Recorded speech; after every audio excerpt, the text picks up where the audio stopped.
Halo sahabatku. Selamat datang kembali di channel Cerita Momo. Pernahkah kalian membayangkan, satu kebaikan kecil di tengah bencana bisa membalikan nasib seseorang 180 derajat? Kisah kita hari ini sangat spesial. Tentang ketulusan hati yang diuji di tengah badai, kesombongan yang merajalela, dan sebuah kejutan tak terduga yang akan membungkam mulut mereka yang suka menghina. Siapkan hati dan emosi kalian, karena endingnya benar-benar di luar dugaan. Tapi sebelum kita masuk ke ceritanya, yuk kita pererat silaturahmi dulu. Jangan lupa tekan tombol like dan subscribe, agar kalian tidak ketinggalan kisah-kisah seru lainnya. Dan sekarang, coba absen dulu di kolom komentar di bawah. Tulis nama panggilan kalian, asal kota, dan ketik kata, hadir. Saya ingin tahu, sahabat Momo paling jauh nonton dari kota mana nih? Yuk, ramaikan komentarnya. Sudah siap? Mari kita mulai. Langit di atas desa Sukamaju seolah runtuh. Sudah 3 hari 3 malam, hujan tidak juga berhenti. Awan hitam menggantung rendah, seakan siap menelan seluruh desa dalam kegelapan abadi. Suara guntur sahut menyahut, membuat kaca-kaca jendela rumah bergetar ketakutan. Air sungai yang membelah desa sudah meluap sejak pagi tadi, memuntahkan air keruh bercampur lumpur ke jalanan aspal yang kini tak lagi terlihat bentuknya. Di sebuah rumah megah berlantai 2 dengan pilar-pilar kokoh, Pak Junaedi, sang ketua RT yang terhormat, sedang sibuk berteriak-teriak pada istrinya.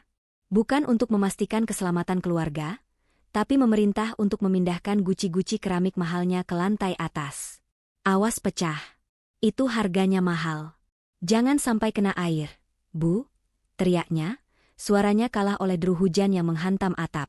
Wajahnya tegang, bukan karena takut pada bencana yang menimpa warganya, tapi takut hartanya lecet sedikit saja. Tak jauh dari sana, Bu Lela, tetangga yang terkenal dengan mulut pedasnya, sedang berdiri di teras rumahnya yang tinggi. Ia memandang jijik ke arah genangan air yang mulai menjilat pagar besi tempanya yang berukir rumit. Dasar pemerintah tidak becus. Kalau sampai air masuk dan merusak karpet importku, awas saja. Gerutunya sendirian, sambil memeluk erat tas bermerek yang tak pernah lepas dari tangannya, bahkan di saat darurat seperti ini. Bagi Bu Lela, tas itu lebih berharga daripada nyawa kucing yang sedang mengeong kedinginan di atas pagar rumahnya. Malam itu, listrik padam total. Desa Sukamaju tenggelam dalam kegelapan pekat, hanya sesekali diterangi kilatan petir yang menyambar menyeramkan. Suasana begitu mencekam. Angin kencang menderu-deru, menumbangkan dahan-dahan pohon di pinggir jalan. Namun, di tengah badai yang mengamuk itu, ada pemandangan yang tak lazim dan menyayat hati. Di ujung jalan desa yang mulai terendam air setinggi betis orang dewasa, terlihat 2 sosok manusia berjalan tertatih-tatih melawan arus angin. Mereka adalah seorang kakek tua dan istrinya. Penampilan mereka sungguh memprihatinkan. Pakaian mereka basah kuyup, lusuh, dan penuh noda lumpur coklat pekat. Si kakek, yang kita panggil saja kakek Dharma, memegang erat tangan istrinya, Nenek Surti, agar tidak terseret arus air yang cukup deras. Tubuh mereka yang renta menggigil hebat kedinginan. Wajah keriput mereka pucat pasi, bibir membiru menahan beku yang menusuk tulang. Tidak ada payung, tidak ada jas hujan. Hanya tekad yang tersisa di mata tua mereka untuk mencari tempat berteduh. Langkah mereka berat. Kaki tua itu harus menyeret sandal jepit tipis di dalam lumpur yang pekat. Sesekali Nenek Surti hampir terperosok ke dalam lubang jalan yang tertutup air keruh, namun dengan sigap tangan gemetar kakek Dharma menahannya. Sabar ya, Bu. Sebentar lagi kita cari tempat istirahat, bisik kakek Dharma dengan suara parau yang nyaris hilang ditelan suara angin. Nenek Surti hanya mengangguk lemah, tenaganya sudah terkuras habis. Ia mengeratkan pelukannya pada lengan suaminya, satu-satunya tiang sandaran yang ia miliki saat ini. Mereka berjalan melewati deretan rumah-rumah besar yang tertutup rapat. Cahaya lilin atau lampu senter terlihat remang-remang dari balik jendela kaca yang berembun. Kakek Dharma mencoba mendekati salah satu pagar rumah mewah bercat putih. Ia berharap ada sedikit belas kasih di desa yang katanya makmur ini. Tangannya yang keriput dan basah terulur, mencoba meraih bel pintu yang tinggi. Namun, belum sempat ia menekan bel, suara gonggongan anjing penjaga dari dalam pagar membuatnya terperanjat mundur. Nenek Surti menjerit kecil ketakutan. Dari balik jendela, terlihat tirai tersibak sedikit. Sepasang mata mengintip tajam, itu mata Bu Lela. Bukannya keluar menolong atau sekadar bertanya, Bu Lela malah melotot tajam dan segera menutup tirainya kembali rapat-rapat, seolah melihat hantu atau pembawa sial yang akan mengotori halaman rumahnya. Ia mematikan lampu senternya, pura-pura tidak ada orang di rumah. Kakek Dharma menghela napas panjang. Hatinya terasa perih, lebih perih dari tusukan angin malam. Ia kembali memapah istrinya, melanjutkan perjalanan tanpa arah di tengah badai yang semakin ganas. Air kini sudah naik hampir selutut. Sampah-sampah plastik dan ranting pohon hanyut menabrak kaki mereka yang sudah keriput. "Kek, ibu sudah tidak kuat berjalan lagi," rintih Nenek Surti. Suaranya lemah sekali. Kakinya gemetar hebat karena kedinginan dan lapar. "Kuatkan hatimu, Bu. Di depan sana ada rumah besar lagi. Itu rumah Pak RT, pemimpin di desa ini. Pasti dia mau menolong kita barang semalam saja. Orang yang dituakan pasti punya kebijaksanaan," hibur kakek Dharma, mencoba menyalakan harapan, meski dalam hatinya ia sendiri mulai ragu. Mereka pun berjalan tertatih menuju rumah paling megah di desa itu, rumah Pak Junaedi. Gerbangnya tinggi menjulang dengan ornamen emas yang kini basah diguyur hujan. Kakek Dharma memberanikan diri. Ia memukul-mukul besi pagar dengan sisa tenaganya, menimbulkan bunyi tang-tang-tang yang beradu dengan suara petir yang menggelegar. "Permisi. Tolong. Tolong kami," teriak kakek Dharma sekuat tenaga. Suaranya serak dan putus-putus. Tak lama kemudian, pintu utama rumah itu terbuka sedikit. Pak Junaedi muncul dengan membawa senter besar yang menyorot tajam ke wajah kedua lansia itu, membuat mereka menyipitkan mata karena silau. "Siapa itu? Malam-malam begini ribut sekali," bentak Pak Junaedi garang, suaranya terdengar sampai ke jalan. "Tolong kami, Pak. Istri saya kedinginan. Izinkan kami menumpang berteduh di teras saja, Pak. Kami terjebak banjir," pinta kakek Dharma memelas. Pak Junaedi menyorotkan senternya dari ujung kepala hingga ujung kaki mereka yang penuh lumpur. Wajahnya langsung berubah jijik seketika. Ia melihat air kotor menetes dari baju lusuh mereka ke lantai teras depannya yang baru dipoles. "Pergi. Jangan kotori rumah saya. Kalian ini siapa?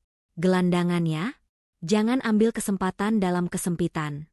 Di sini bukan panti sosial," hardik Pak Junaedi tanpa perasaan. Matanya menatap tajam penuh curiga. "Tapi, Pak, badai di luar sangat kencang." Kakek Dharma mencoba memohon sekali lagi. "Bodoh amat. Itu bukan urusan saya. Pergi sana atau saya panggil satpam komplek untuk seret kalian keluar dari sini." Pak Junaedi membanting pintu keras-keras. Brak! Suara pintu yang terbanting itu bagaikan palu godam yang menghantam hati mereka. Kakek Dharma tertegun. Pintu kayu jati yang kokoh itu tertutup lagi, memisahkan kehangatan dan kenyamanan di dalam sana dengan kejamnya badai di luar. Air mata Nenek Surti menetes, bercampur dengan air hujan di pipinya yang tirus. Harapan mereka seolah padam. Di desa yang penuh dengan rumah mewah dan harta benda ini, ternyata hati penghuninya lebih dingin dan lebih beku daripada air banjir yang merendam kaki mereka. Dengan langkah gontai dan putus asa, mereka berbalik arah. Berjalan menjauhi kawasan elit yang angkuh itu. Tanpa tujuan yang jelas, kaki mereka melangkah menuju pinggiran desa yang gelap gulita, ke arah sebuah gubuk kayu kecil yang miring, tempat di mana seorang gadis bernama Rosiana sedang berjuang sendirian menyelamatkan atapnya yang bocor. Angin malam itu tidak hanya menusuk kulit, tapi juga merobek sisa-sisa harga diri yang dimiliki kakek Dharma. Setelah diusir mentah-mentah dari rumah Pak Junaedi, langkah kakinya terasa semakin berat, seolah ada batu besar yang diikatkan di pergelangan kakinya. Ia menunduk, menatap sandal jepitnya yang sudah putus sebelah tali pengaitnya, membiarkan kaki telanjangnya beradu langsung dengan kerikil tajam yang tersembunyi di balik lumpur. Nenek Surti sudah tidak sanggup berkata-kata lagi. Bibirnya gemetar hebat, bukan hanya karena dingin, tapi juga menahan tangis yang tertahan di dada. Air matanya sudah habis tersapu hujan. Ia hanya bisa pasrah, membiarkan suaminya menuntunnya entah kemana. Mereka berjalan menjauhi kawasan perumahan elit yang terang benderang itu, menuju bagian belakang desa yang gelap dan jarang dilirik orang. Di sana, jalanan tidak lagi beraspal mulus, melainkan jalan tanah berbatu yang kini berubah menjadi kubangan lumpur licin yang berbahaya. Sementara itu, di sebuah gubuk kayu reot yang berdiri miring di pinggir kali, seorang gadis muda sedang sibuk, berperang, melawan air. Namanya Rosiana. Gadis berusia 20-an itu basah kuyup bukan karena berjalan di luar, melainkan karena atap rumahnya bocor di mana-mana. Tangan kanannya memegang panci, tangan kirinya memegang ember, sibuk menadah air yang menetes deras dari sela-sela seng berkarat di atas kepalanya. Duh, Gusti, bocornya nambah lagi, keluh Rosiana pelan sambil menggeser sebuah baskom plastik yang sudah penuh air ke dekat pintu dapur. Rumah Rosiana jauh dari kata layak. Dindingnya terbuat dari papan kayu bekas peti kemas yang disusun seadanya. Banyak celah yang membuat angin malam leluasa masuk bersiul-siul ke dalam. Lantainya hanya plesteran semen kasar yang sudah retak di sana-sini, terasa dingin menusuk telapak kaki. Tidak ada perabot mewah. Hanya ada satu dipan kayu beralas tikar pandan, sebuah lemari plastik yang pintunya sudah tidak bisa menutup rapat, dan sebuah meja kecil tempat ia meletakkan buku-buku pelajaran bekas yang sering ia baca. Saat Rosiana hendak membuang air dari baskom ke halaman depan, matanya menangkap pergerakan samar di jalanan gelap di depan rumahnya. Di bawah bias cahaya lampu jalan yang remang-remang dan hampir mati, ia melihat dua bayangan manusia berjalan sempoyongan. Awalnya ia mengira itu tetangganya yang sedang ronda, tapi postur tubuh mereka terlalu renta dan langkah mereka terlalu lemah. Hati Rosiana berdesir. Ia menyipitkan matanya, mencoba menembus tirai hujan yang lebat. Ketika kilat menyambar sesaat, barulah ia melihat dengan jelas. Seorang kakek dan nenek, basah kuyup, menggigil, dan terlihat nyaris pingsan. Si kakek tampak berusaha keras menopang tubuh si nenek, agar tidak jatuh ke dalam selokan yang meluap. Tanpa berpikir dua kali, Rosiana melempar baskom di tangannya begitu saja. Klontang. Suara baskom jatuh itu tenggelam oleh suara guntur, tapi langkah kaki Rosiana yang berlari menerobos hujan terdengar jelas menghentak tanah becek. Ia tidak peduli bajunya yang sudah basah semakin basah, ia tidak peduli tidak memakai alas kaki. Nalurinya hanya satu, menolong. "Kek! Nek!" teriak Rosiana sambil berlari mendekat.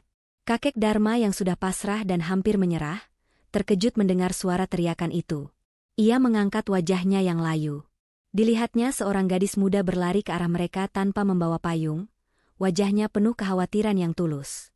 Bukan tatapan jijik seperti Pak Junaedi, bukan tatapan curiga seperti Bu Lela.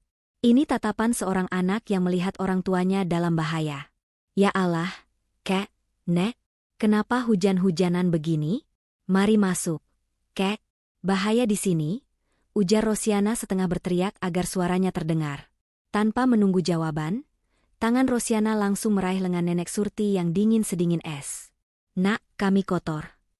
Gumam Nenek Surti lemah, teringat bentakan Pak RT tadi. Ia takut gadis ini juga akan marah jika melihat lumpur di bajunya. "Sudah, jangan pikirkan kotor. Nyawa lebih penting. Ayo, Nek, pegang bahu saya," potong Rosiana tegas namun lembut. Ia memapah Nenek Surti di sebelah kiri, sementara tangan kanannya menggandeng lengan kakek Dharma. Tubuh mungil Rosiana seakan mendapat kekuatan entah dari mana untuk menopang beban dua orang tua itu sekaligus. Mereka berjalan tertatih menuju gubuk Rosiana. Angin kencang sempat membuat pintu gubuk yang terbuat dari triplex itu terbanting menutup, tapi Rosiana segera menendangnya pelan agar terbuka. "Hati-hati, Kek. Awas, ada balok kayu di situ." Rosiana memandu mereka masuk ke dalam rumahnya yang sempit. Begitu masuk, suasana berubah drastis. Memang rumah itu tidak hangat karena banyak celah angin, tapi setidaknya tidak ada hujan yang menghantam tubuh mereka secara langsung. Suara bising badai sedikit redam. Bau tanah basah bercampur dengan aroma minyak tanah dari lampu teplok yang menyala di sudut ruangan. Rosiana mendudukkan Nenek Surti dan kakek Dharma di atas dipan kayunya satu-satunya. Ia tidak peduli kasur tipis dan sprei bututnya akan kotor terkena lumpur. Baginya, kenyamanan tamunya jauh lebih penting. "Tunggu sebentar ya, Kek, Nek. Saya ambilkan handuk," kata Rosiana cepat. Ia berlari ke arah lemari plastiknya, mengobrak-abrik isinya. Ia hanya punya dua handuk. Satu handuk kecil yang sudah kusam, dan satu kain sarung yang biasa ia pakai selimut. Ia mengambil keduanya. "Maaf ya, Nek, handuknya cuma ini. Yang ini sarung, tapi bersih kok, baru dicuci kemarin. Pakai buat ngeringin badan dulu," ujar Rosiana sambil menyelimuti tubuh Nenek Surti dengan kain sarung itu dan memberikan handuk kecil pada kakek Dharma. Kakek Dharma menerima handuk itu dengan tangan gemetar. Ia menatap gadis di hadapannya. Gadis itu sendiri basah kuyup, rambutnya lepek menempel di pipi, air menetes dari ujung hidungnya, tapi ia justru sibuk mengurus orang asing yang baru dikenalnya. Tidak ada raut wajah terpaksa. Tidak ada keluhan. Nak, terima kasih. Suara kakek Dharma tercekat. Tenggorokannya terasa panas menahan haru. Setelah dihinakan oleh orang-orang kaya di rumah gedongan, justru di gubuk reot inilah, ia menemukan kembali rasa kemanusiaan yang ia kira sudah mati di desa ini. Sama-sama, Kek.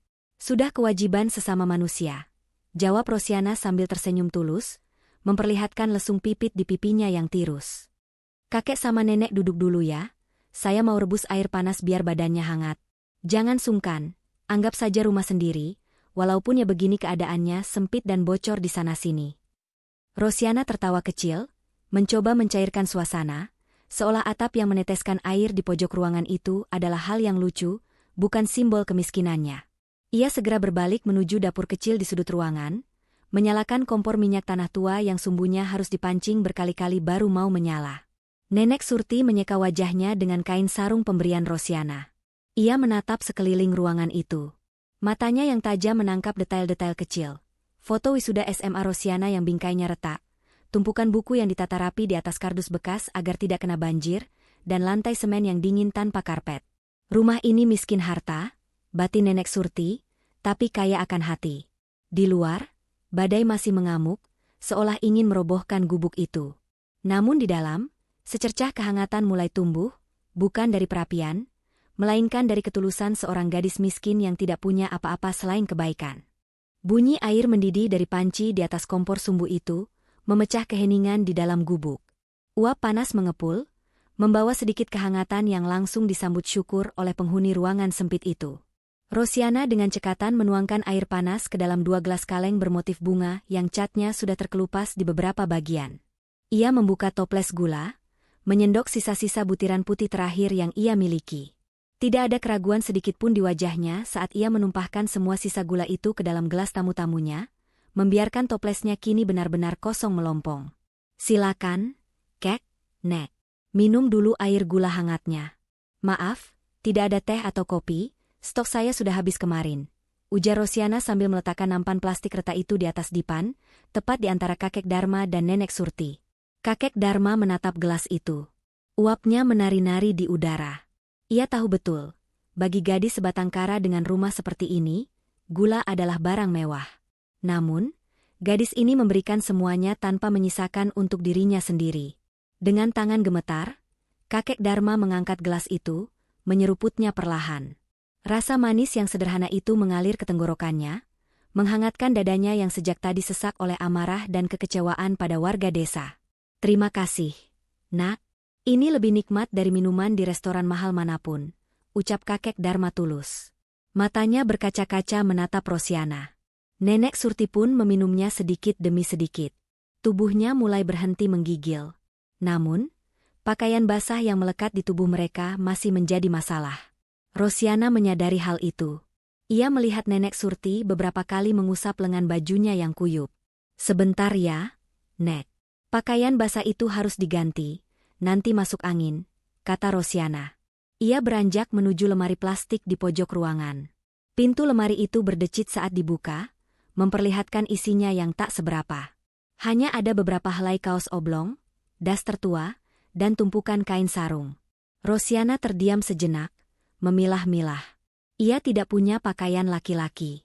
Matanya kemudian tertuju pada sebuah kotak kardus di atas lemari. Ia menjangkaunya. Di dalam kotak itu tersimpan rapi beberapa kemeja batik lawas dan celana kain panjang. Itu adalah peninggalan almarhum ayahnya yang sengaja ia simpan sebagai kenang-kenangan. Baunya masih khas kapur barus. Dengan hati-hati, Rosiana mengambil sepasang pakaian itu. Ia menciumnya sebentar, seolah meminta izin pada sang ayah, lalu berbalik menghadap tamunya. Kek, ini ada pakaian almarhum bapak saya. Ukurannya mungkin agak kebesaran, tapi bahannya tebal dan hangat. Kakek pakai ini ya, ujar Rosiana sambil menyodorkan kemeja batik berwarna coklat tanah itu. Dan untuk nenek, ini ada daster panjang punya saya. Bahannya katun, enak dipakai tidur.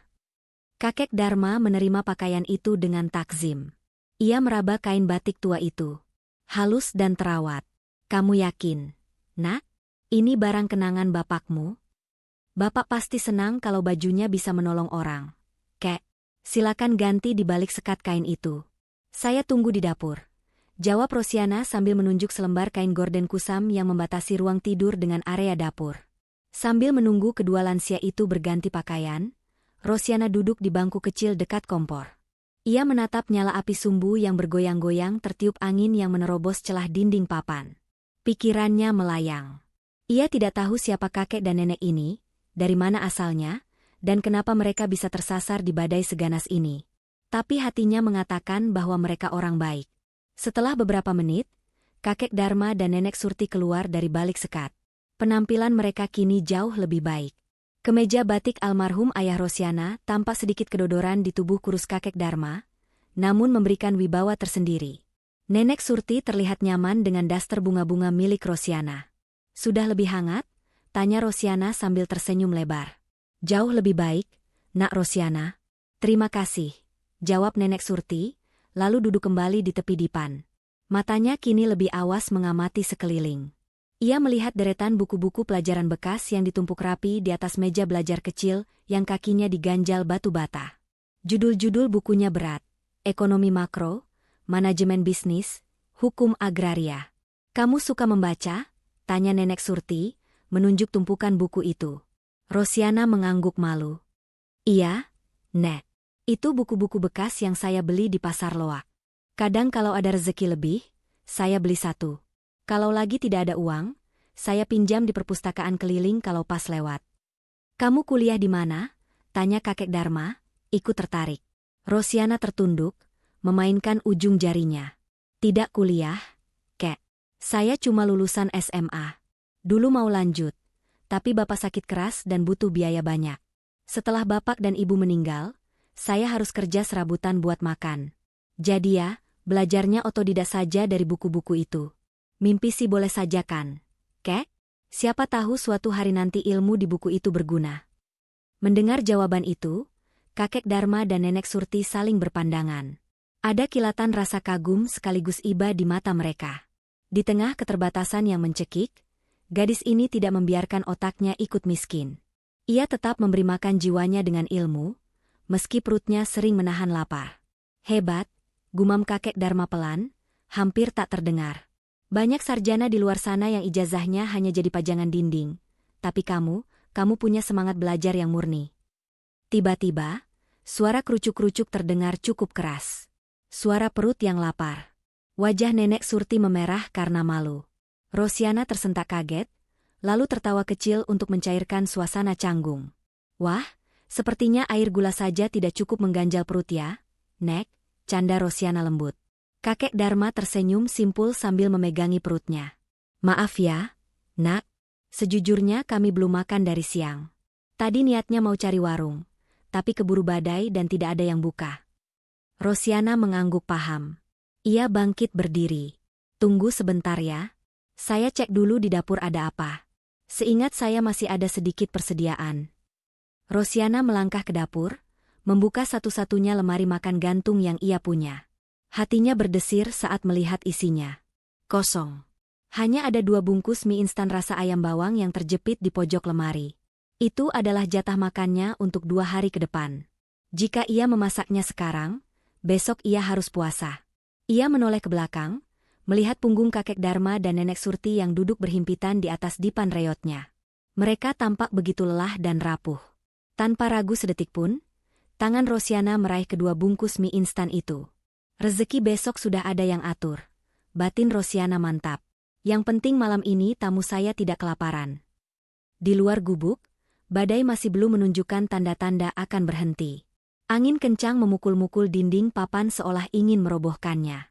Namun di dalam gubuk itu, sebuah cahaya kemanusiaan sedang bersinar terang. Jauh lebih terang daripada lampu kristal di rumah Pak Junaedi yang kini gelap gulita karena mati lampu. Aroma gurih khas bumbu penyedap instan segera memenuhi ruangan sempit itu, mengalahkan bau ape kayu basah yang sejak tadi mendominasi. Bagi sebagian orang, mie instan mungkin hanyalah makanan darurat atau camilan tengah malam, namun malam itu, di dalam gubuk Rosiana yang terkepung badai, 2 mangkuk mie rebus yang mengepul panas terasa seperti hidangan bintang 5. Rosiana tidak memiliki telur atau sayuran untuk ditambahkan, hanya air kuah yang sengaja ia buat agak banyak agar terasa lebih mengenyangkan, ditambah irisan cabai rawit sisa kemarin sore untuk menambah rasa hangat di badan. Dengan hati-hati, Rosiana membawa nampan plastik berisi 2 mangkuk itu ke hadapan tamunya. Uap panasnya menari-nari di udara, menggoda perut yang keroncongan. Silakan, Kek, Nek. Maaf sekali lagi, lauknya cuma air kuah dan cabai. Tidak ada telur atau daging, ujar Rosiana sambil meletakkan mangkuk-mangkuk itu di atas meja kecil di samping dipan. Kakek Dharma menatap 2 mangkuk itu, lalu matanya beralih menatap Rosiana yang masih berdiri sambil tersenyum. Kakek tua itu menyadari sesuatu. Di nampan itu hanya ada 2 mangkuk. Tidak ada mangkuk ketiga. Kamu tidak makan, Nak? Tanya kakek Dharma. Tangannya tertahan di udara sebelum menyentuh sendok. Tatapannya menyelidik, penuh kekhawatiran seorang ayah. Rosiana sudah menduga pertanyaan ini akan muncul. Ia tersenyum semakin lebar, menutupi rasa lapar yang sebenarnya mulai melilit perutnya sendiri. Dengan luwes ia menggelengkan kepala. Oh, saya sudah makan tadi sore, Kek. Kenyang sekali sampai sekarang. Kalau saya makan lagi nanti malah sakit perut, jawab Rosiana dengan nada meyakinkan, sebuah kebohongan putih yang ia ucapkan dengan lancar demi kenyamanan tamunya. Ia segera mengambil botol air putih besar dan menuangkannya ke dalam gelas, lalu meminumnya segelas penuh di depan mereka untuk membuktikan bahwa ia baik-baik saja. Padahal air itu ia minum untuk mengganja lambungnya yang kosong. Nenek Surti menatap gadis itu lekat-lekat. Insting seorang ibu tidak bisa dibohongi. Ia melihat jakun Rosiana yang bergerak menelan air dengan cepat, dan tangan gadis itu yang sesekali memegang perutnya tanpa sadar. Namun, Nenek Surti memilih diam. Ia tahu, jika ia menolak makan, gadis itu akan semakin merasa bersalah. Nenek Surti menyenggol lengan suaminya pelan, memberi kode untuk menghargai pemberian tulus itu. Terima kasih, Nak Rosiana. Kami makan ya. Semoga rezekimu selalu dilancarkan Tuhan, ucap Nenek Surti lembut. Mereka pun mulai makan. Suara seruput kuah panas terdengar nikmat di tengah deru hujan yang masih menghantam atap seng. Kakek Dharma makan dengan lahap, merasakan kehangatan yang menjalar ke seluruh tubuhnya. Setiap suapan mie sederhana itu terasa lebih berharga daripada jamuan makan malam mewah yang sering ia hadiri bersama kolega bisnisnya. Di sini, di gubuk reot ini, rasa makanannya dibumbui oleh ketulusan yang murni, bukan basa-basi politik atau kepentingan bisnis. Sambil menghabiskan kuah terakhir di mangkuknya, kakek Dharma meletakkan sendok dan kembali mengedarkan pandangan ke sekeliling ruangan. Matanya terhenti pada dinding papan yang ditempeli beberapa lembar koran bekas untuk menutupi celah lubang angin. Nak Rosiana, panggil kakek Dharma tiba-tiba, suaranya kini terdengar lebih bertenaga setelah perutnya terisi. Rumah ini, tanah ini, statusnya bagaimana? Apa ini milik keluargamu? Rosiana yang sedang membereskan mangkuk kotor berhenti sejenak. Ia tersenyum kecut. Pertanyaan itu adalah pertanyaan yang selalu menghantui tidurnya setiap malam. Bukan, Kek, jawab Rosiana jujur sambil duduk bersimpuh di atas tikar pandan di bawah dipan. Tanah ini statusnya tanah sengketa, atau orang sini bilang tanah garapan tak bertuan. Dulu bapak saya membangun gubuk ini karena tidak punya tempat lain. Katanya sih, seluruh area desa ini, dari ujung jalan raya sampai ke pinggir sungai ini, milik seorang tuan tanah kaya raya dari kota yang sudah puluhan tahun tidak pernah menengok asetnya. Kakek Dharma terdiam, menyimak dengan seksama. Wajahnya datar, tidak terbaca. Warga desa di depan sana, yang rumahnya besar-besar itu, mereka juga sama, pancing kakek Dharma. Iya, sama saja, Kek. Bedanya mereka punya uang untuk bayar pengacara atau orang dalam, supaya terlihat legal. Kalau saya MAH apa atuh? Cuma numpang berteduh. Rosiana tertawa kecil, menertawakan nasibnya sendiri tanpa nada dendam. Saya cuma berdoa. Semoga tuan tanah yang asli itu orangnya baik hati dan tidak tiba-tiba datang mengusir kami.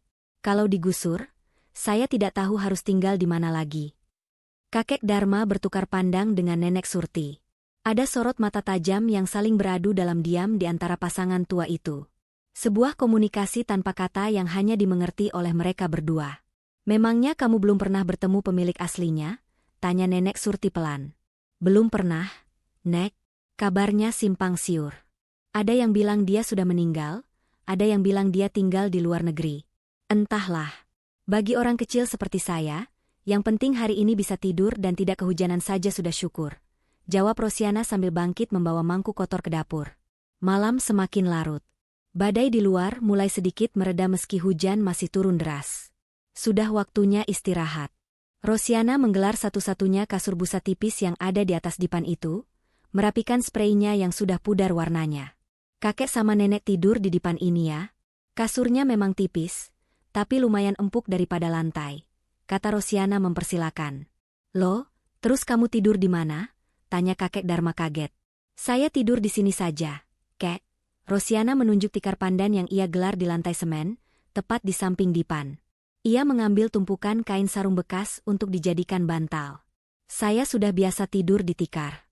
Adem. Lagian dipannya sempit. Kalau bertiga nanti malah tidak bisa gerak. Kakek Dharma hendak membantah. Ia merasa tidak pantas mengambil tempat tidur tuan rumah. Namun Nenek Surti menahan tangannya, menggeleng pelan.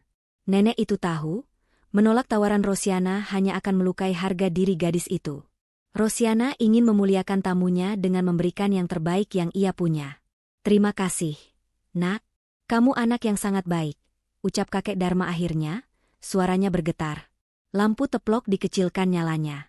Gubuk itu menjadi remang-remang. Rosiana membaringkan tubuhnya di atas tikar keras yang dingin. Lantai semen di bawahnya menyerap panas tubuhnya dengan cepat, membuatnya menggigil pelan. Namun, ia menahan diri agar giginya tidak bergemeretuk. Ia memejamkan mata, mencoba tidur dengan perut yang perih menahan lapar. Di atas dipan, kakek Dharma dan Nenek Surti tidak langsung tidur. Mereka berbaring miring, menatap punggung gadis muda yang tidur meringkuk di lantai bawah sana. Dalam kegelapan gubuk bocor itu, kakek Dharma menggenggam tangan istrinya erat-erat. Hatinya yang tadi beku oleh perlakuan warga desa, kini meleleh sepenuhnya. Di kepala triliuner tua itu, sebuah keputusan besar sedang disusun rapi, sebuah rencana yang akan mengubah takdir gadis Malang di bawah sana selamanya. Malam itu menjadi saksi bisu, bahwa di tengah badai terburuk sekalipun, benih keberkahan sedang ditanam oleh tangan-tangan yang ikhlas. Cahaya matahari pagi yang pucat perlahan menerobos celah-celah dinding papan gubuk Rosiana, membangunkan gadis itu dari tidur yang tidak nyenyak. Badan Rosiana terasa remuk redam. Tidur di atas lantai semen yang hanya beralaskan tikar tipis membuat punggungnya kaku dan persendiannya ngilu. Ia menggeliat pelan, meringis menahan sakit di pinggangnya, lalu segera teringat pada tamu-tamunya. Dengan tergesa, Rosiana bangun dan menengok ke arah dipan. Ia tertegun. Dipan itu sudah rapi. Sprei kusam yang semalam dipakai sudah ditarik kencang tanpa lipatan, dan selimut sarung sudah terlipat sempurna di ujung kaki. Kakek Dharma dan Nenek Surti sudah tidak ada di sana. Kek? Nek? Panggil Rosiana pelan, sedikit panik. Kami di luar. Nak, terdengar suara berat kakek Dharma dari arah teras depan. Rosiana bergegas keluar. Ia mendapati kedua lansia itu sedang berdiri memandang sisa-sisa banjir yang mulai surut. Air yang semalam setinggi lutut kini tinggal menyisakan lumpur pekat setinggi mata kaki yang menutupi jalanan desa. Langit sudah mulai biru, meski sisa-sisa awan kelabu masih menggantung di ufuk barat. Syukurlah, banjirnya sudah surut, ujar kakek Dharma tanpa menoleh. Matanya menyapu pemandangan desa yang porak-poranda penuh sampah. Pakaian mereka yang semalam basah kuyup kini sudah kering dijemur angin, meski tampak kusut dan kaku karena sisa lumpur yang mengering. Mereka sudah mengganti kembali pakaian pinjaman dari Rosiana dengan pakaian asli mereka. Kemeja batik ayah Rosiana dan daster bunga-bunga itu sudah dilipat rapi di atas bangku teras. Kakek, Nenek, kok sudah bangun pagi sekali? Saya mau masakan air hangat lagi tadinya, kata Rosiana sambil merapikan rambutnya yang berantakan. Nenek Surti berbalik dan tersenyum hangat. Senyuman seorang ibu yang menenangkan. Tidak usah repot-repot lagi, Nak Rosiana. Kamu sudah terlalu baik pada kami semalam. Kami harus segera pergi sebelum matahari semakin tinggi. Tapi sarapan dulu, Rosiana menghentikan kalimatnya, teringat bahwa ia tidak punya apa-apa lagi untuk dimasak. Wajahnya menunduk malu. Kakek Dharma seolah mengerti kegelisahan gadis itu. Ia melangkah mendekat, menepuk pelan pundak Rosiana. Tangan kakek itu terasa hangat dan kokoh. Perut kami masih kenyang berkat mie rebus buatanmu semalam. Itu sudah lebih dari cukup untuk bekal tenaga kami berjalan pulang. Mereka pun bersiap pergi. Rosiana bersikeras mengantar mereka sampai ke jalan utama desa. Mereka berjalan pelan menembus lumpur becek yang lengket. Saat mereka melintasi deretan rumah-rumah mewah yang pagarnya kini kotor oleh sampah banjir, suasana desa mulai hidup. Beberapa warga mulai keluar membersihkan halaman. Tepat saat mereka melewati rumah bercat krem dengan pilar tinggi, pagar besi terbuka. Bu Lela keluar dengan sapu lidi di tangan, wajahnya masa melihat tumpukan sampah plastik yang tersangkut di pagar mahalnya. Matanya yang tajam langsung menangkap sosok Rosiana yang berjalan mengiringi dua orang tua lusuh. Bu Lela berkacak pinggang, suaranya melengking memecah keheningan pagi. "Hih, pagi-pagi sudah lihat pemandangan yang merusak mata." "Heh, Rosiana. Itu gembel yang semalam kamu pungut ya? Sudah kubilang jangan bawa orang asing ke kampung ini, nanti kalau ada barang warga yang hilang, kamu yang harus tanggung jawab." Rosiana berhenti melangkah, wajahnya memerah menahan malu dan marah. "Bu Lela, tolong jaga bicaranya. Mereka ini tamu saya, bukan pencuri." Bu Lela meludah ke tanah dengan jijik. "Tamu? Hah, gembel kok dibilang tamu? Memang cocok sih. Gembel kumpulnya sama gembel juga. Sama-sama tidak punya apa-apa, cuma bikin sempit desa saja." Kakek Dharma menghentikan langkahnya. Ia tidak marah, tidak juga membalas bentakan itu. Ia hanya memutar tubuhnya perlahan, menatap lurus ke arah Bu Lela. Tatapan matanya begitu tajam dan dingin, membuat Bu Lela yang tadinya garang tiba-tiba merasa sedikit gentar dan salah tingkah. Namun gengsi membuatnya tetap mengangkat dagu tinggi-tinggi. Kakek Dharma lalu beralih menatap rumah megah Bu Lela, lalu menatap rumah Pak Junaedi di seberangnya, seolah sedang merekam setiap detail bangunan itu dalam ingatannya. Setelah itu, ia kembali menatap Rosiana yang matanya sudah berkaca-kaca, karena tidak tega tamunya dihina. "Nak Rosiana," panggil kakek Dharma lembut, mengabaikan ocehan Bu Lela. Ia meraih tangan gadis itu, menggenggamnya erat sejenak. "Jangan masukkan ke hati perkataan orang yang matanya tertutup oleh harta. Ingatlah satu hal." Kakek Dharma mendekatkan wajahnya sedikit, berbisik dengan nada yang sangat serius namun penuh kasih. "Terima kasih atas tumpangan dan makananmu semalam. Ketahuilah, nak, kebaikan tulus yang kamu berikan saat orang lain menutup pintu, adalah investasi yang tak ternilai harganya. Suatu saat nanti, kamu akan memetik hasilnya." Rosiana tertegun mendengar kalimat itu. Kata-kata itu terdengar begitu berbobot, bukan sekadar ucapan terima kasih biasa. Belum sempat Rosiana bertanya apa maksudnya, kakek Dharma sudah melepaskan tangannya dan berbalik pergi menggandeng Nenek Surti. "Kami pamit, nak. Jaga dirimu baik-baik," ucap Nenek Surti sambil melambaikan tangan. Mereka berjalan menjauh, langkah kaki mereka yang tertatih perlahan menghilang di tikungan jalan desa, tertelan oleh kesibukan pagi dan kabut tipis. Tidak ada nomor telepon yang ditinggalkan, tidak ada alamat, bahkan Rosiana baru sadar ia lupa menanyakan nama lengkap mereka. Bu Lela masih mendengus di belakangnya. "Cih, sok bijak banget tua bangka itu. Pergi sana yang jauh."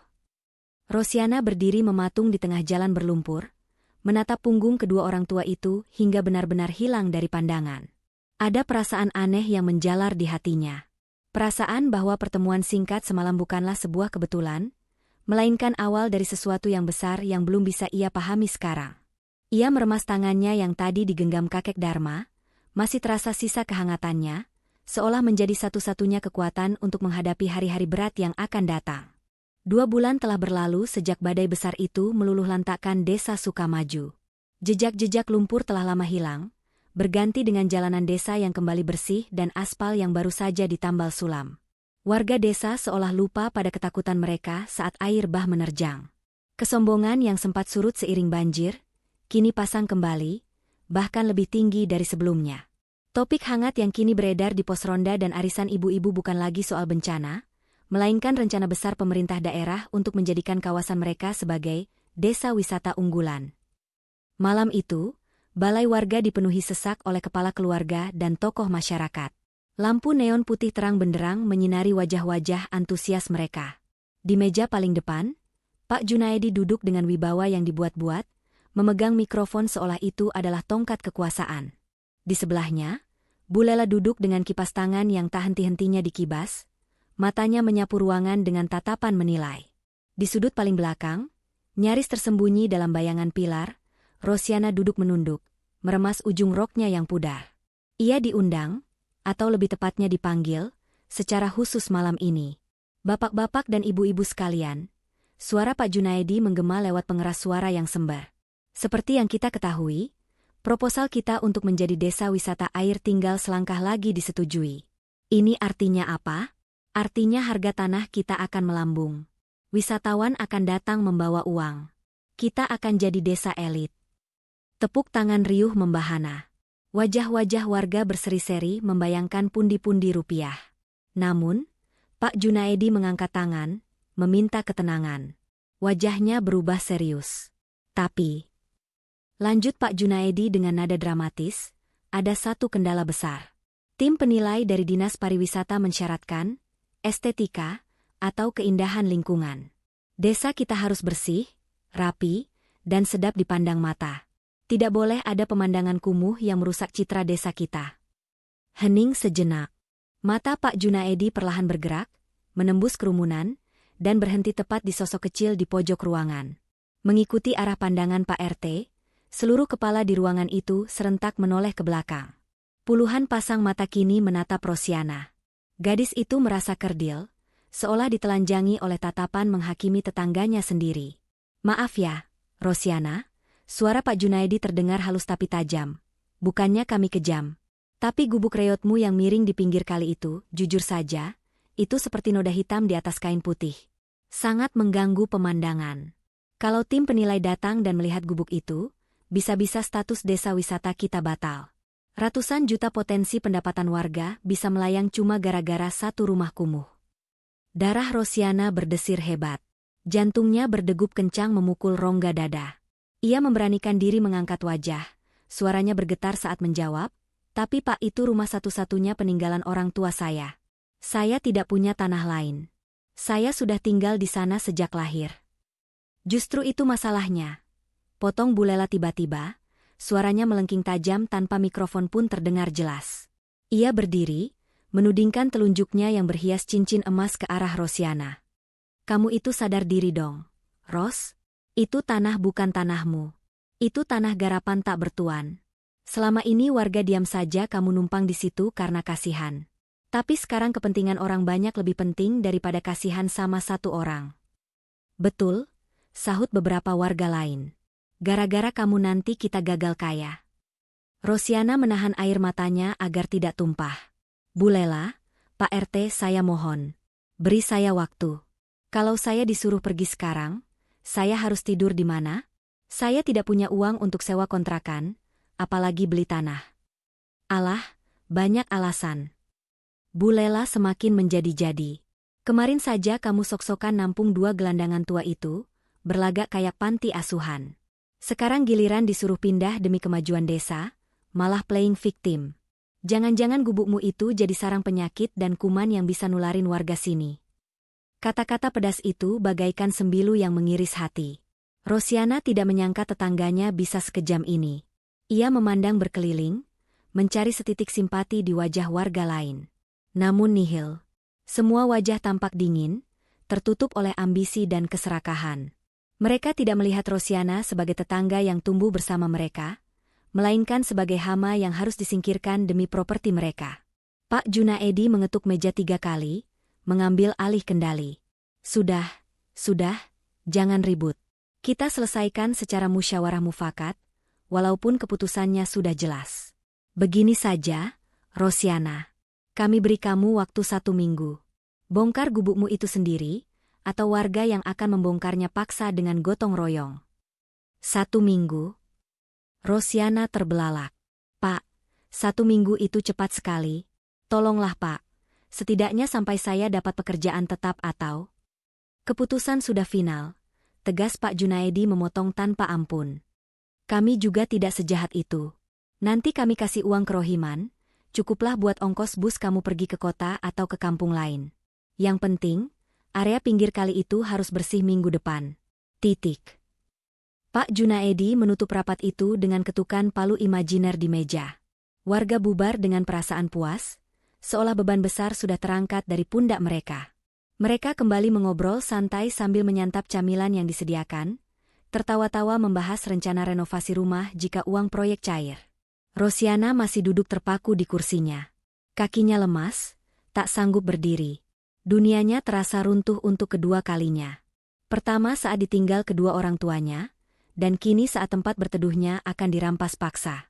Ia berjalan keluar dari balai warga dengan langkah gontai.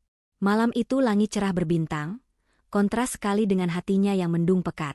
Sesampainya di gubuk kecilnya, Rosiana memandang dinding papan yang penuh kenangan itu. Disinilah ia merawat bapaknya yang sakit, disinilah ibunya mengajarinya memasak. Setiap paku dan celah di rumah ini punya cerita. Dan minggu depan, semuanya akan rata dengan tanah hanya demi ambisi, desa wisata.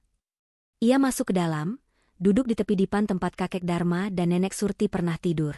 Air matanya akhirnya tumpah. Ia menangis tanpa suara, memeluk lututnya dalam kegelapan. Di benaknya terngiang ucapan kakek Dharma 2 bulan lalu, kebaikanmu adalah investasi yang tak ternilai. Investasi apa, kek? Isak Rosiana lirih pada ruangan kosong itu. Nyatanya kebaikan tidak bisa menyelamatkan rumah ini.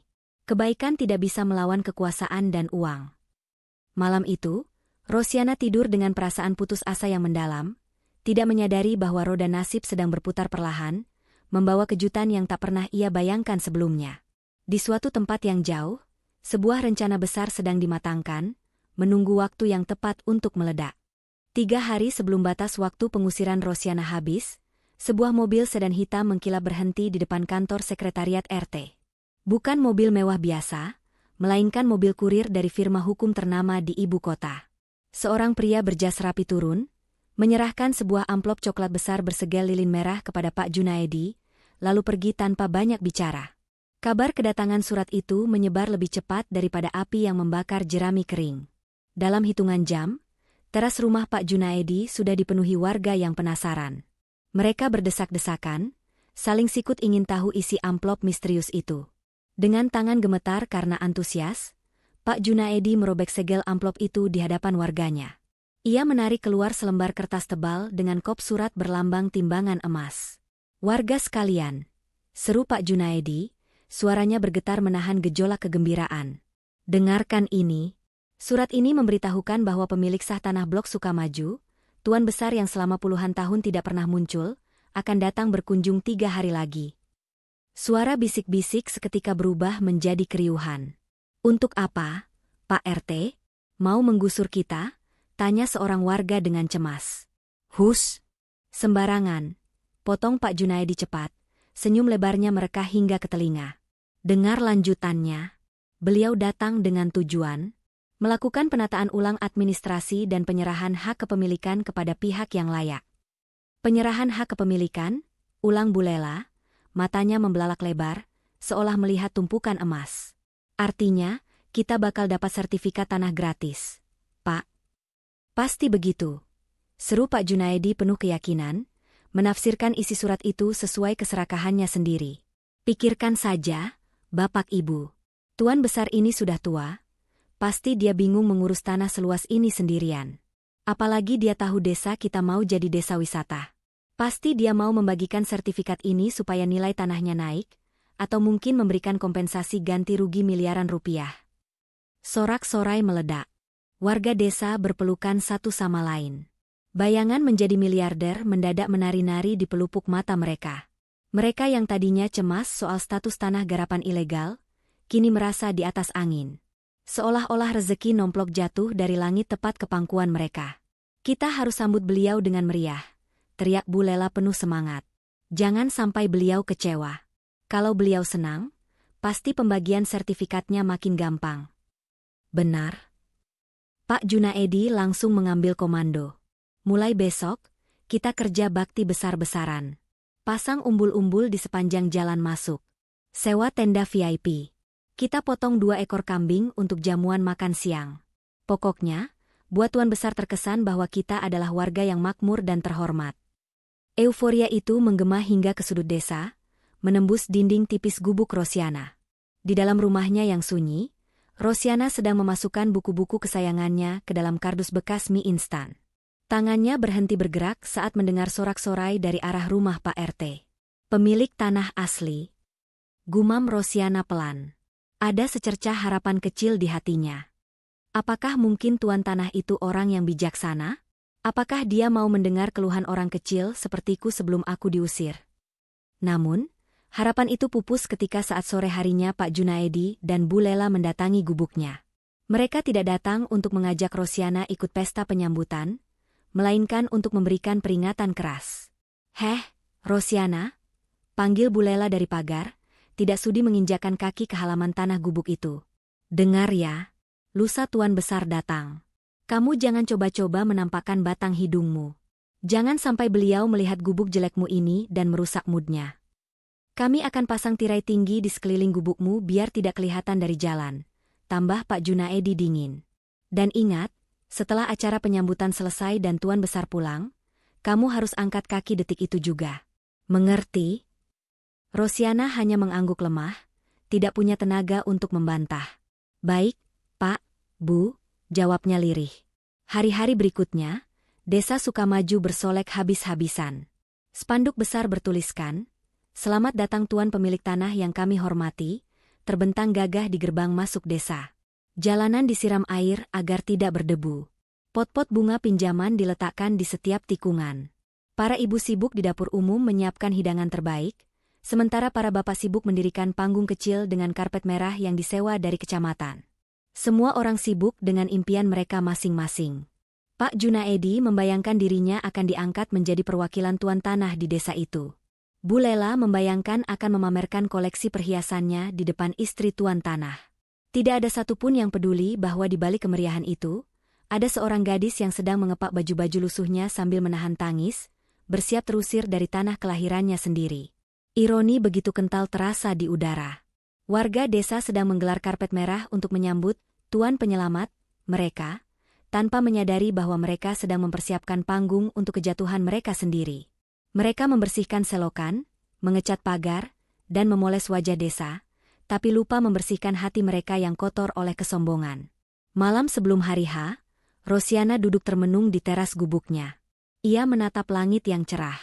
"Siapapun Anda, Tuan pemilik tanah," bisik Rosiana pada angin malam, "semoga kedatangan Anda membawa keadilan, walau mungkin bukan untuk saya." Di kejauhan, lampu-lampu hias berkelap-kelip di sepanjang jalan desa, seolah mengejek kegelapan yang menyelimuti gubuk Rosiana. Besok adalah hari penentuan.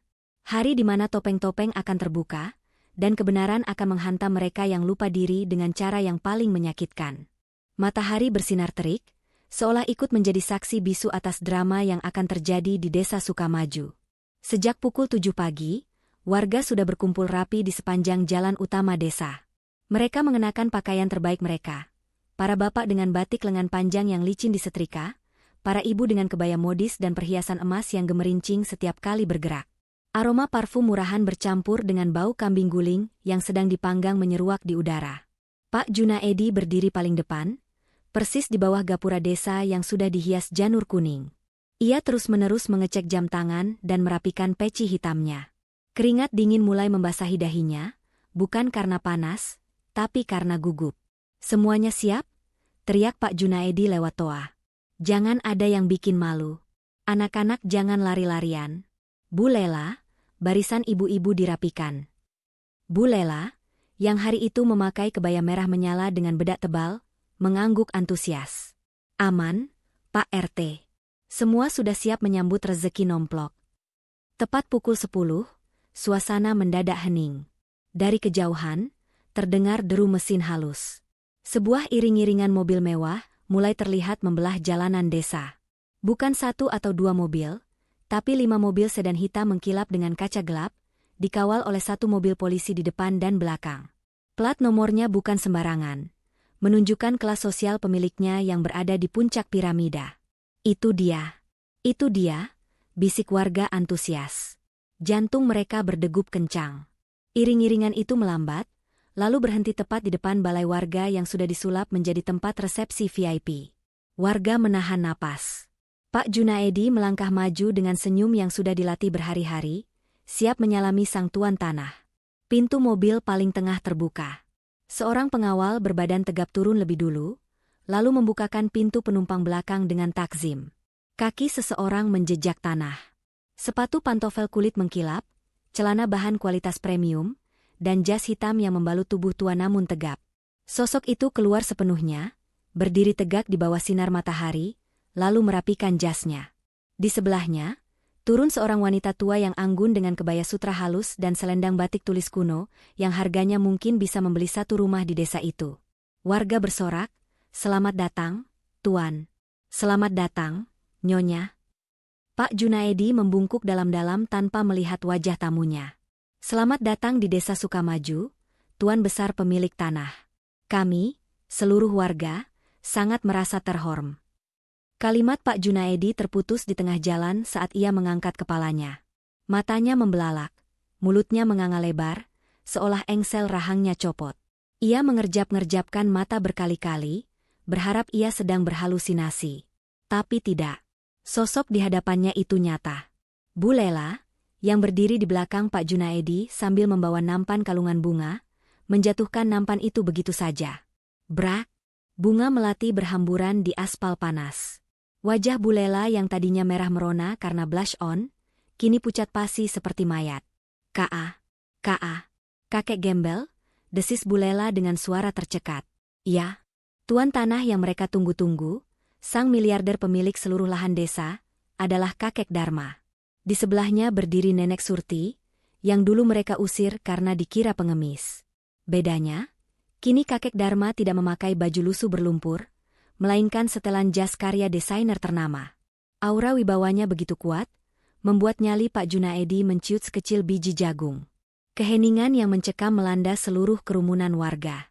Sorak-sorai tadi lenyap, digantikan oleh suara angin yang berdesir ngeri. Mereka yang dulu pernah meludahi jalan saat kakek Dharma lewat, kini menunduk gemetar. Ingatan tentang malam badai itu berputar kembali di kepala mereka seperti film horor. Kakek Dharma tidak tersenyum. Wajahnya datar, tatapannya dingin menyapu barisan warga yang mematung. Ia tidak mengulurkan tangan untuk menyambut jabat tangan Pak Junaedi yang menggantung kaku di udara. Senang bertemu kembali denganmu, Pak Ketua RT. Suara kakek Dharma tenang, namun tajam menusuk. Rumahmu masih sama megahnya, ya? Lantainya masih marmer import yang takut kotor itu, kan? Lutut Pak Junaedi lemas seketika. Tuan sah saya itu? Ia tergagap, keringat dingin mengucur deras membasahi kerah kemejanya. Kakek Dharma beralih menatap Bu Lela yang gemetaran di sampingnya. Dan ibu, karpet mahalnya masih aman? Sayang sekali. Padahal hari ini saya ingin sekali melihat koleksi tas bermerek ibu yang lebih berharga dari nyawa manusia itu. Bu Lela ingin pingsan rasanya. Bibirnya keluh, tak mampu mengeluarkan satu kata pun pembelaan. Rasa malu dan takut bercampur aduk menjadi mual yang hebat di perutnya. Mari kita persingkat drama ini, kata kakek Dharma tegas, memotong kecanggungan yang mematikan itu. Ia memberi isyarat pada salah satu pengacara di belakangnya. Saya tidak datang ke sini untuk makan kambing guling, atau melihat tarian penyambutan munafik kalian. Saya datang untuk menyelesaikan urusan tanah saya.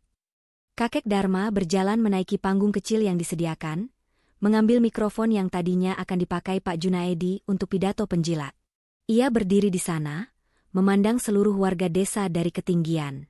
3 bulan lalu, kakek Dharma memulai pidatonya, suaranya menggema lewat pengeras suara, terdengar sampai ke pelosok desa. Saya dan istri saya datang ke sini bukan sebagai miliarder. Kami menyamar sebagai orang tua yang butuh pertolongan. Kami ingin tahu, siapa di antara kalian yang layak saya beri kepercayaan untuk mengelola tanah leluhur saya ini. Suasana semakin hening. Warga menahan napas. Saya mengetuk pintu Pak RT. Saya diusir seperti anjing. Lanjut kakek Dharma, telunjuknya menunjuk lurus ke arah Pak Junaedi. Saya mengetuk rumah ibu berbaju merah itu. Saya dituduh maling. Wajah Pak Junaedi dan Bu Lela merah padam, ingin rasanya bumi membelah dan menelan mereka saat itu juga. Puluhan rumah saya datangi. Tidak ada satupun, yang mau membukakan pintu. Kalian semua sibuk menyelamatkan harta benda kalian yang fana itu. Suara kakek Dharma meninggi, penuh emosi yang tertahan. Tapi, nadanya melembut drastis, ada satu pintu yang terbuka. Bukan pintu jati ukiran Jepara, bukan gerbang besi tempah, melainkan pintu tripleks tipis yang hampir roboh diterjang angin. Kakek Dharma diam sejenak, membiarkan kalimatnya meresap. Di mana dia? Tanya kakek Dharma lantang. Di mana gadis yang kalian sebut, Hama, dan ingin kalian usir itu? Panggil dia ke sini sekarang juga. Pak Junaedi tersentak kaget. Ia buru-buru menoleh ke arah Hansip, memberi kode panik. Cepat jemput Rosiana. Bawa dia ke sini. Jangan sampai lecet sedikit pun. Cepat. Para hansip berlarian kocar-kacir menuju gubuk Rosiana. Sementara di atas panggung, kakek Dharma berdiri tegak dengan tangan bersedekap, menanti dengan sabar.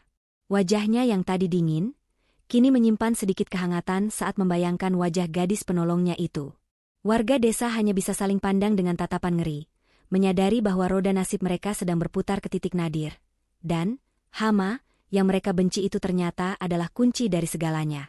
Suasana di depan balai warga begitu hening dan mencekam, seolah oksigen di sana tersedot habis. Ratusan warga yang berkumpul hanya bisa menunduk, tak berani menatap mata tua yang berdiri gagah di atas panggung. Kakek Dharma tidak membiarkan keheningan itu berlalu sia-sia. Sambil menunggu para hansip menjemput Rosiana, ia merogoh saku jas dalamnya dan mengeluarkan sebuah benda kecil yang tampak usang, sebuah ponsel jadul butut yang layarnya sudah retak. Itu adalah ponsel yang sama yang ia bawa saat malam badai itu. Ponsel yang dikira warga sebagai barang rongsokan. Kalian tahu, suara kakek Dharma kembali memecah kesunyian, nadanya tenang namun dingin. Manusia bisa lupa, manusia bisa berbohong, tapi benda ini. Ia mengangkat ponsel butut itu tinggi-tinggi, benda ini merekam semuanya dengan jujur. Kakek Dharma memberi isyarat kepada asistennya untuk menyambungkan kabel audio dari pengeras suara ke lubang headset ponsel tua itu. Suara denging feedback terdengar sejenak, membuat warga menutup telinga. Lalu, suara rekaman itu mulai terdengar. Jelas, nyaring, tanpa rekayasa. Siapa itu? Malam-malam begini ribut sekali. Pergi. Jangan kotori rumah saya. Kalian ini siapa? Gelandangan ya? Suara bentakan Pak Junaedi menggema ke seluruh penjuru desa lewat sound system yang mahal itu. Wajah Pak Junaedi yang sudah pucat kini berubah menjadi abu-abu. Ia merasa ditelanjangi di depan seluruh warganya sendiri. Lututnya benar-benar tidak sanggup lagi menopang tubuhnya. Ia terduduk lemas di aspal. Rekaman berlanjut. Terdengar suara cempreng yang sangat dikenali semua orang. Hih, pagi-pagi sudah lihat pemandangan yang merusak mata. Gembel kok dibilang tamu?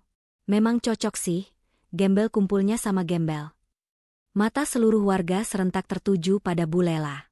Wanita yang biasanya mendongak angku itu kini menciut, menyembunyikan wajahnya di balik kipas tangan, namun itu percuma. Rasa malu itu menembus kulitnya hingga ke tulang sumsum. Kakek Dharma mematikan rekaman itu. Ia menatap nanar ke arah kerumunan. Itulah wajah asli kalian, ucapnya lirih namun menusuk hati. Di balik baju bagus dan rumah mewah itu, hati kalian lebih kumuh daripada lumpur banjir malam itu. Kalian berteriak tentang desa wisata, tentang estetika, tapi kalian lupa pada esensi menjadi manusia, memanusiakan manusia lain. Pengacara kakek Dharma, seorang pria berkacamata tebal, maju ke depan membawa sebuah dokumen tebal. Ia membuka dokumen itu dan membacakan fakta hukum yang membuat jantung warga seakan berhenti berdetak. Berdasarkan sertifikat hak milik nomor 102/1985, suara pengacara itu tegas dan formal. Seluruh area tanah seluas 50 hektar yang meliputi desa Sukamaju ini adalah milik Sahtuan Darmawan Sastronegoro. Selama ini, status kalian semua di sini adalah ilegal. Kalian mendirikan bangunan tanpa izin di atas tanah milik pribadi klien kami. Gelombang kepanikan melanda warga. Bisik-bisik ketakutan mulai terdengar. Jadi tanah ini bukan tanah negara? Habislah kita. Rumah kita bisa digusur kapan saja. Tadinya, potong kakek Dharma, suaranya kembali menggelegar, saya berniat menghibahkan tanah ini secara cuma-cuma kepada kalian. Saya ingin melegalkan status tanah ini agar kalian bisa hidup tenang. Itulah sebabnya saya datang menyamar 3 bulan lalu. Saya ingin memastikan bahwa tanah leluhur saya jatuh ke tangan orang-orang yang berbudi luhur. Kakek Dharma menggelengkan kepalanya perlahan, raut kekecewaan terpampang jelas di wajahnya. Tapi ternyata saya salah. Harta yang kalian miliki justru membuat kalian buta. Tidak ada satupun dari kalian yang lulus ujian kemanusiaan saya. Kalian lebih sayang pada karpet, lantai marmer, dan citra desa wisata, daripada nyawa 2 orang tua yang kedinginan. Di tengah ketegangan yang memuncak itu, kerumunan warga di bagian belakang perlahan membelah. Para hansip datang dengan napas terengah-engah, mengawal seseorang. Rosiana berjalan dengan langkah ragu. Ia masih mengenakan pakaian rumah sederhananya, kaos oblong pudar dan rok panjang. Di tangannya, ia mendekap sebuah kardus mie instan berisi buku-buku, karena ia mengira ia dipanggil untuk segera diusir hari itu juga. Wajahnya bingung, matanya sembab sisa menangis semalam. Ia tidak mengerti kenapa semua orang menatapnya, dan kenapa suasana begitu hening. Saat ia mendongak dan melihat ke atas panggung, matanya membelalak kaget. Kardus di tangannya nyaris terjatuh. Kakek?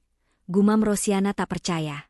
Ia mengenali wajah itu, meski pakaiannya kini jauh berbeda. Kakek Dharma tersenyum. Untuk pertama kalinya hari itu, senyum tulus merekah di wajah tuanya, menghapus aura dingin yang sejak tadi menyelimuti panggung. "Mari sini, Nak Rosiana. Naiklah," panggil kakek Dharma lembut, melambaikan tangan. Pak Junaedi dan Bu Lela, yang posisinya menghalangi jalan menuju tangga panggung, buru-buru menyingkir seolah tersengat listrik. Mereka menunduk dalam-dalam, tidak berani menatap wajah gadis yang kemarin baru saja mereka hina dan ancam. Rosiana menaiki tangga panggung dengan kaki gemetar. Nenek Surti langsung menyambutnya dengan pelukan hangat, mencium pipi gadis itu sambil menangis haru. "Maafkan kami baru datang sekarang, Nak. Maafkan kami membuatmu menunggu dan menderita." Kakek Dharma merangkul bahu Rosiana, membawanya berdiri tepat di tengah panggung, di sampingnya. Ia memandang seluruh warga desa yang kini menatap Rosiana dengan pandangan yang sulit diartikan, campuran antara rasa iri, malu, dan ketakutan yang luar biasa. "Lihatlah," seru kakek Dharma, suaranya bergetar penuh emosi. "Inilah satu-satunya orang di desa ini yang kaya di mata saya. Saat kalian menutup pintu, dia membukanya lebar-lebar. Saat kalian takut karpet kalian kotor, dia memberikan satu-satunya tempat tidur yang ia punya. Saat kalian kenyang dengan kesombongan, dia membagi makanannya meski dia sendiri kelaparan." Rosiana menunduk, air matanya menetes. Ia tidak menyangka bahwa perbuatan kecilnya malam itu, yang ia lakukan tanpa pikir panjang, ternyata direkam begitu dalam di hati kakek ini. Kakek Dharma kemudian mengambil sebuah map merah tebal dari tangan pengacaranya. Map itu terlihat berat dan sangat penting. "Warga Sukamaju sekalian," ucap kakek Dharma, nada suaranya berubah menjadi formal dan final. "Hari ini, saya mengambil keputusan hukum yang tidak bisa diganggu-gugat. Saya membatalkan rencana hibah tanah massal kepada warga desa." Warga tersentak. Tangis histeris mulai terdengar dari beberapa ibu-ibu. Harapan mereka hancur berkeping-keping. "Namun," lanjut kakek Dharma, "saya akan memindahkan hak kepemilikan seluruh tanah 50 hektar ini, beserta seluruh aset yang berdiri di atasnya, kepada satu orang." Ia menyerahkan map merah itu ke tangan Rosiana, yang masih gemetar kebingungan. "Mulai detik ini, pemilik sah dari tanah tempat rumah Pak RT berdiri, tanah tempat rumah Bu Lela berdiri, dan seluruh tanah di desa ini, adalah saudari Rosiana." Dunia seakan berhenti berputar. Pak Junaedi ternganga, matanya mendelik hampir keluar. Bu Lela jatuh pingsan di tempat. Warga desa terpaku dalam syok massal. Gadis miskin yang mereka anggap hama, yang hendak mereka buang seperti sampah, kini secara hukum memegang nyawa dan nasib tempat tinggal mereka semua di tangannya. "Ini bukan hadiah, Nak," bisik kakek Dharma pada Rosiana, cukup keras untuk didengar lewat mikrofon. "Ini adalah tanggung jawab. Sekarang, nasib mereka semua ada di tanganmu. Terserah padamu, apakah kamu mau membiarkan mereka tinggal, atau kamu mau menggunakan hakmu untuk mengusir mereka semua, persis seperti yang ingin mereka lakukan padamu." Rosiana memegang map itu dengan tangan gemetar. Ia menatap lautan manusia di hadapannya. Tatapan mereka kini berubah total. Bukan lagi tatapan meremehkan, melainkan tatapan memohon, tatapan ketakutan dari orang-orang yang sadar bahwa nasib mereka kini bergantung pada belas kasihan orang yang pernah mereka sakiti. Di atas panggung itu, pengadilan jalanan telah menjatuhkan vonisnya. Bukan dengan palu hakim, melainkan dengan sebuah map merah yang membalikan keadaan 180 derajat. Keheningan yang sempat mencekam kini pecah menjadi kepanikan massal. Pengumuman kakek Dharma bukan sekadar gertakan, dokumen di tangan Rosiana adalah vonis mati bagi kesombongan warga desa Sukamaju. Pak Junaedi, yang tadinya duduk lemas, tiba-tiba mendapatkan tenaga entah dari mana untuk merangkak mendekati tangga panggung. Wibawanya sebagai ketua RT lenyap tak berbekas, berganti dengan wajah memelas seorang pesakitan. "Nak Rosiana, Ibu Rosiana?" panggil Pak Junaedi dengan suara serak, bibirnya gemetar hebat. Ia bahkan tidak berani berdiri sejajar, memilih bersimpuh di anak tangga paling bawah. "Tolong, Bu," Jangan usir kami. Rumah itu hasil jerih payah saya seumur hidup. Saya punya anak istri. Kasihanilah kami. Di sisi lain, Bu Lela yang baru siuman dari pingsannya langsung histeris saat sadar situasi belum berubah. Ia menerobos kerumunan, rambut sanggulnya yang tadinya rapi kini acak-acakan. Ia berlari ke arah panggung dan bersujud, mencium ujung sepatu kets Rosiana yang kusam.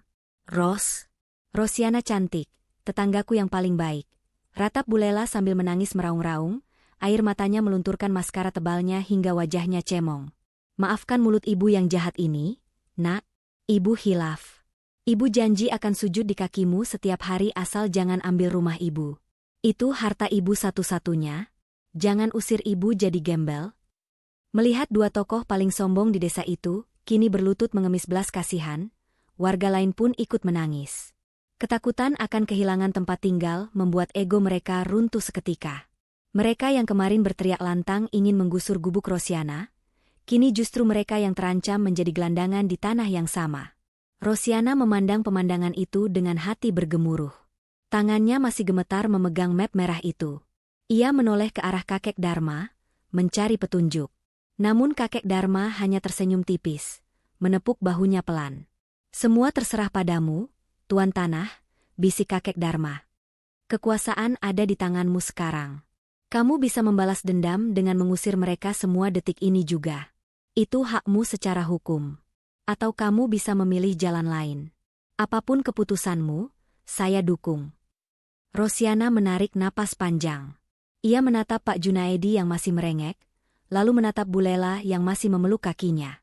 Bayangan perlakuan kejam mereka selama ini berputar di kepalanya. Rasa sakit hati itu masih ada, perihnya masih terasa. Namun, saat ia melihat mata-mata ketakutan di bawah sana, Rosiana teringat pada dinginnya malam badai itu. Ia tahu rasanya tidak punya tempat berteduh, dan ia tidak ingin menjadi monster yang sama seperti mereka.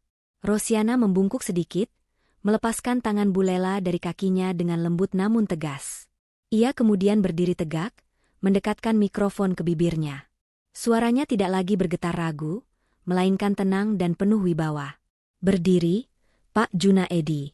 Berdiri, Bu Lela, perintah Rosiana. Dengan ragu-ragu, kedua orang itu berdiri, menunduk takut. Saya bisa saja menandatangani surat pengosongan lahan ini sekarang juga, ucap Rosiana, membuat napas warga tercekat. Saya bisa membiarkan buldozer meratakan rumah mewah kalian, sama seperti kalian ingin meratakan gubuk saya demi estetika. Itu adil, kan? Isak tangis warga semakin kencang. Penyesalan memang selalu datang terlambat. Tapi, lanjut Rosiana, matanya menyapu seluruh kerumunan. Saya bukan kalian. Saya tidak dibesarkan untuk membalas air tuba dengan air tuba. Bapak saya mengajarkan bahwa rumah bukan sekadar bangunan, tapi tempat bernaung. Rosiana membuka map merah itu, mengambil secari kertas kosong dari dalamnya. Kalian tidak akan saya usir, kata Rosiana. Kalimat itu bagaikan hujan di tengah kemarau panjang. Warga mendongak tak percaya. Pak Junaedi hampir sujud syukur lagi, tapi Rosiana mengangkat tangan menahannya. Tunggu dulu. Ada syaratnya, potong Rosiana tajam. Mulai hari ini, aturan di desa ini berubah. Tidak ada lagi pungutan liar, tidak ada lagi pamer kekayaan yang merendahkan orang lain, dan tidak ada lagi warga yang kelaparan atau kesulitan yang diabaikan. Sebagai pemilik tanah, saya akan membuat kontrak sewa baru untuk setiap rumah kalian. Sewa? Tanya Pak Junaedi bingung. Rosiana tersenyum penuh arti, sebuah senyuman yang membuat bulu kuduk mereka meremang. Senyuman seorang penguasa baru yang cerdas. Benar, kalian tidak perlu membayar sewa dengan uang. Tapi kalian akan membayar sewa dengan pelayanan sosial. Pak RT, tugas Bapak sekarang bukan memerintah, tapi membersihkan selokan desa setiap minggu. Bu Lela, tugas ibu adalah memasak dan membagikan makanan untuk kaum duafa di kecamatan sebelah setiap hari Jumat. Dan bagi warga lain, akan ada tugasnya masing-masing. Jika ada satu saja yang melanggar atau kembali sombong. Rosiana mengetuk map merah itu dengan jari telunjuknya, maka hak tinggal kalian saya cabut saat itu juga. Mengerti? Mengerti. Mengerti, Bu Rosiana. Kami siap. Seru warga serempak, penuh kelegaan. Harga diri mereka mungkin hancur, tapi setidaknya atap rumah mereka selamat. Menjadi pelayan masyarakat jauh lebih baik daripada menjadi gelandangan. Kakek Dharma tertawa renyah, menatap Rosiana dengan bangga. Keputusan yang brilian.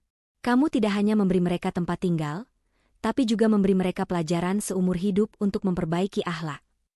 Hari itu berakhir dengan pemandangan yang takkan pernah dilupakan sejarah desa Sukamaju. Kakek Dharma dan Nenek Surti berpamitan, masuk ke dalam mobil mewah mereka, meninggalkan desa dengan hati puas.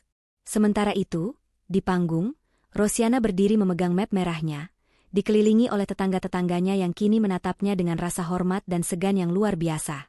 Gadis yang dulu mereka anggap sampah, kini adalah pelindung mereka. Gubuk reot di pinggir kali itu tidak jadi dibongkar, melainkan akan direnovasi menjadi kantor Yayasan Sosial Desa. Roda nasib telah berputar sempurna. Mereka yang di atas telah turun ke bawah untuk belajar merendah, dan dia yang di bawah telah diangkat tinggi karena ketulusan hatinya. Rosiana menatap matahari terbenam dengan senyum lega. Badai telah berlalu, dan ia bukan lagi sekadar tamu di tanah kelahirannya sendiri. Ia adalah tuan rumah yang sesungguhnya. Pesan moral, kebaikan sekecil apapun yang dilakukan dengan tulus tidak akan pernah sia-sia. Ia adalah investasi langit yang akan kembali kepadamu di saat yang paling tidak terduga. Jangan pernah meremehkan orang lain karena hartanya, karena roda nasib terus berputar. Hari ini kamu bisa menjadi raja, besok kamu bisa menjadi hamba yang membutuhkan pertolongannya.